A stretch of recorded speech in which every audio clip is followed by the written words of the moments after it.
gamifying absolutely everything is the ticket to your success. Hi, your child is an undiagnosed genius, and here's how to help them with that. If you have a kid whose stuff is always everywhere, or who gets very anxious about the state of their room and is always trying to keep it clean but failing, here's 2 purchases that I think are well worth your while: bins and hooks. I think personally you get your best bang for the buck at IKEA, especially as you can purchase hooks that have adhesive on the back. So you can actually give them to your child and they can put it at exactly the right height for them.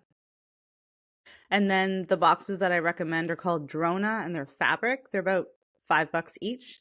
And they're nice because they're quite large. They're a 13 by 13 box. And they can go inside the calyx system if you have that, but on their own, they're quite light.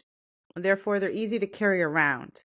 Other things like styrofoam coolers, those ones that you can get disposably in the summertime, those are nice. But if you want to think of buying bins in materials that are lighter than what you would carry. So a regular plastic tote is fine for you, but that is already going to be too heavy for them. So the Drona is nice because it's made of fabric, and it holds its shape quite well for how structurally light it is. And then hooks are good both for hanging up any number and type of clothing, and also good because you can hang a bag from it, and that sort of doubles your storage options. So if it is too challenging to have them fold and put things in drawers, rather than constantly fight around that, adjust the storage items to something that they're able to manage themselves, because you're building autonomy. And it's not going to be your ideal, but it also can be something that they can do themselves. And then in terms of actually executing that cleanup, my favorite thing is to do one of 2 things. I'll either say, I wonder if you can clean up this whole game with marbles and blocks and all the rest of it and put it all in this bin, 20 seconds. Ready? Go. And then I stand there, I'm not helping, and I'm counting slowly to 20. And if you know it's going to be close, you keep counting, but you can count slower.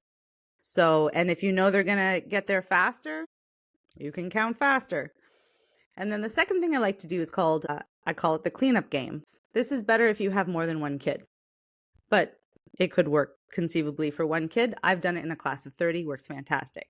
So I say, okay, for 1 minute, I've picked 3 things. You have 1 minute, and whoever picks up one of those 3 items gets a prize. And when they say, what prize? I say, what would you like? And then I start a timer, and I move my eyes, and I look at each piece. And then as each piece is picked up, I say, oh, so-and-so got the first one. There's 2 more left.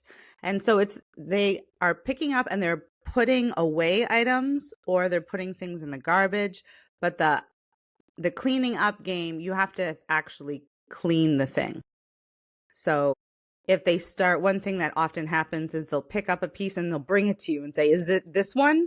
That's not allowed. I say when something's been picked up, and sometimes I don't say who picked up which of the 3, or if any of them got chosen at all, for 30 seconds. So think about every way that you can either make a time constraint, but they're racing the clock, or they're racing themselves. But gamifying absolutely everything is the ticket to your success. Good luck.